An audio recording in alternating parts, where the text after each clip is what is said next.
Hello সবাইকে, good morning. তো আমার নতুন একটা ব্লগ নিয়ে, নতুন একটা সকাল নিয়ে তোমাদের সামনে হাজির হয়ে গেলাম।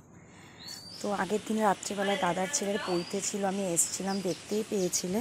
তো আমি তো সেদিন রাত্রে আর বাড়ি যাইনি, কারণ অনেক রাত হয়ে গেছিলো। তো পরের দিন সকালবেলায় আমি বাড়ি যাব, স্নান ধান করে খাওয়া দাওয়া করেই যাব। তো সকাল সকালে একটু উঠেছি, উঠেই তো দেখছি বৃষ্টি, আর ছোটাও উঠে গেছে। ওকে দাঁত টাত মাজিয়ে নিলাম। বড়টার আজকে স্কুল ছিল রূপের, কিন্তু রূপকে আজকে স্কুল পাঠায়নি, এত বৃষ্টি হচ্ছে যে এখান থেকে যে 1 নম্বর গেট পর্যন্ত যাবে, আর ওর রেনকোটটা না আমি আনতে ভুলে গেছি, এর জন্য আমি আর স্কুল পাঠাইনি। তো যাক, মাকে একটু সবজি টবজি কেটে কুটে দিচ্ছিলাম চাটা খেয়ে। তারপরে মা বললো স্নান করে তো একটু পুজোটা দিয়ে নে, তাই আমি পুজো দিতে গেছিলাম। আমার বেশ ভালোই লাগে পুজো দিতে।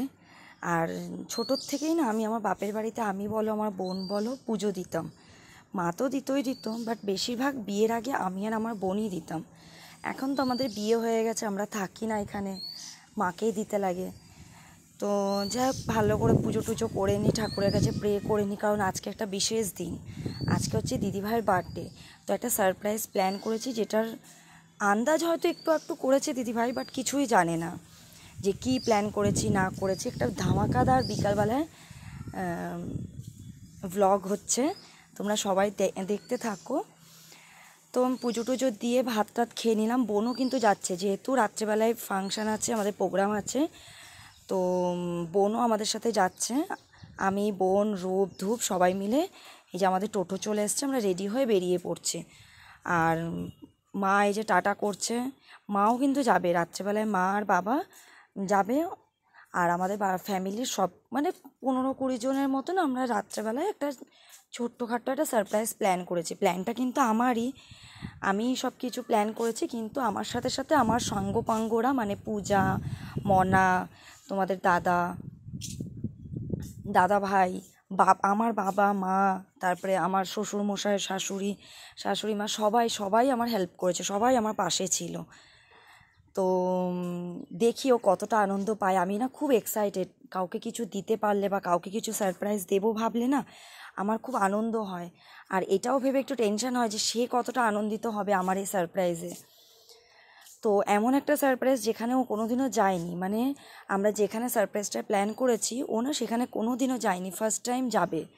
তো সেখানে আমি একটা ওর জন্য পার্সোনালি একটা রুম বুক করে অ্যারেঞ্জমেন্ট করেছি, ওখানে একটু ডেকোরেশন করিয়ে রেখেছি, আমরা ওখানে আজকে খাওয়া দাওয়া করবো। তো যাক, আমরা মেন রোডে উঠে গেলাম, আর একটুখানি এই সামনে 1 নম্বর গেট, তারপরেই তো বাড়ি চলে যাব। আর আজকে এতটা জ্যাম ছিল, মানে আমাদের প্রায় আধা ঘন্টা 1 নম্বর গেট থেকে লেগে গেল বাড়ি যেতে যেতেই। তোমরা দেখতেই পাচ্ছ যে কি পরিমাণে জ্যাম, যেরকম বৃষ্টি হচ্ছে, জল কাদা প্যাচ প্যাচ করছে, রাস্তাঘাটেরও অবস্থা খুব একটা ভালো না, আর ততটাই গাড়ি ঘোড়ার জ্যাম ছিল।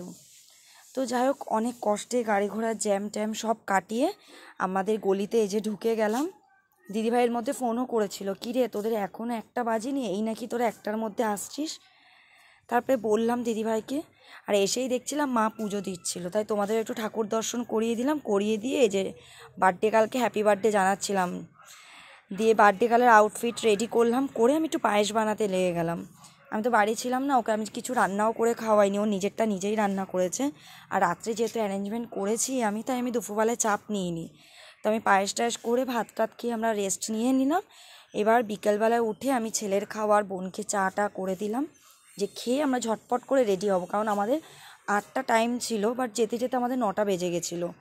এই যে আমি বার্থডে কালকে মেকআপ করাতে বসে গেছি। আমি কিন্তু কোনো মেকআপ আর্টিস্ট নই, কিন্তু আমি যতগুলো প্রোগ্রামে অ্যাটেন্ড করি বা আমার যত ফটো তোমরা দেখেছো বা দেখবে আগামীকালেও, সব কিন্তু আমি নিজেই মেকআপ করি। আমি চুলটা শুধু বাঁধতে পারি না, এই জন্য আমার স্ট্রেট করা চুল ছেড়ে চলে যায় সব জায়গায়, বাট আমি নিজের মেকআপ নিজেই করি। আর দিদিভাইকেও করিয়ে দিই, বড় এখন বাড়িতে মোটামুটি টুকটাক পূজা, দিদিভাই এদেরকে আমিই মেকআপ করিয়ে দিই, আমার যতটুকু সামর্থ্য হয়।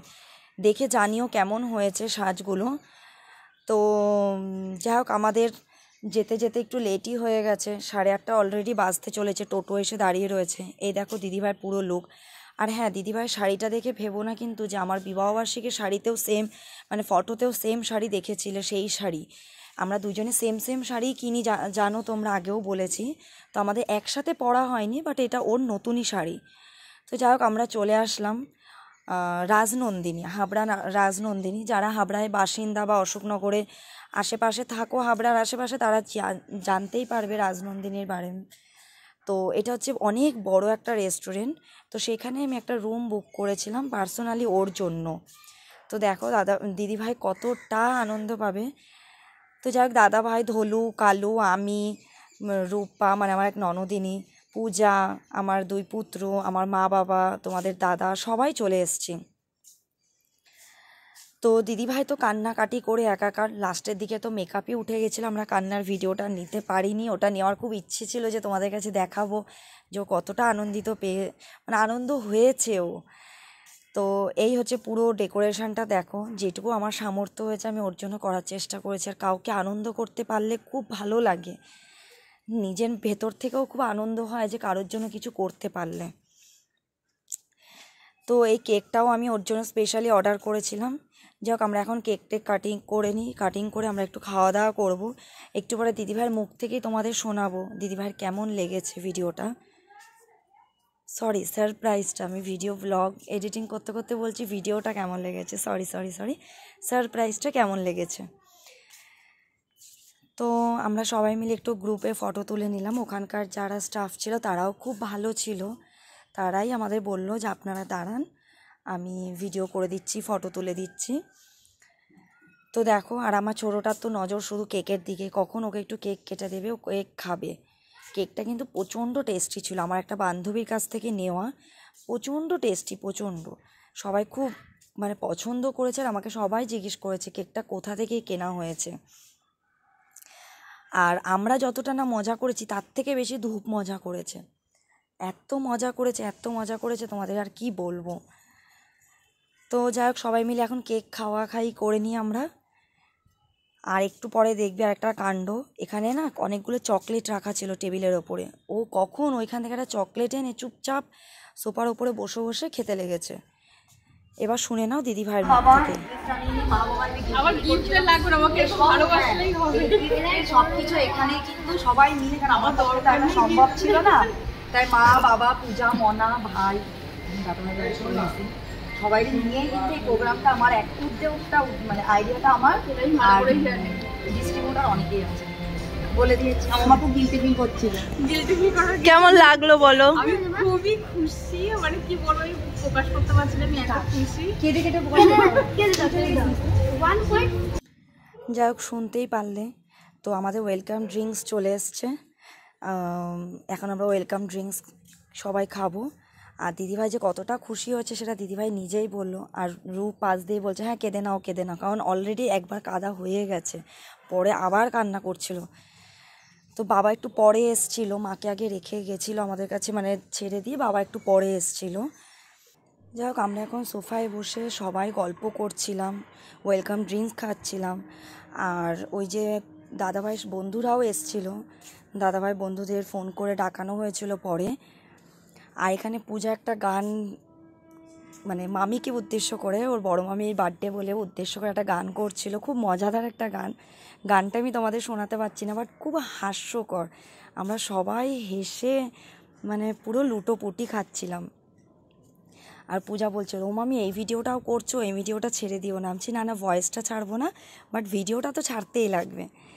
তো যা অনেক গল্প টল্প করলাম, করার পর আমাদের খাওয়ার চলে আসলো। আমরা বেশি কিছু অর্ডার করিনি, বিরিয়ানি অর্ডার করেছিলাম, চিকেন মহারানি অর্ডার করেছিলাম, কুলচা অর্ডার করা হয়েছিল, বাটার পনির মশালা, সাদা ভাত। দাদাভাই যেহেতু এসব কিছু খায় না, তাই দাদাভাইয়ের জন্য সাদা ভাত, একটা পমফ্লেটের কিছু একটা ডিশ ছিল, আর ফ্রেঞ্চ ফ্রাই, ব্যাস। তো যাই হোক আমরা খুব মজা করে খেলাম, আর খাবারগুলো সত্যি খুব ভালো হয়েছিল। এখন আমরা বাড়ির পথে যাচ্ছি। তো যাই হোক অনেকটা রাত হয়ে গেছিলো আমাদের বাড়ি যেতে যেতে, প্রায় 12টা 12:30 বেজে গেছিলো। তারপরে আমরা একটা কিছু পাচ্ছিলাম না, তো রাত হয়ে গেছিলো, একটা ভ্যান পেলাম।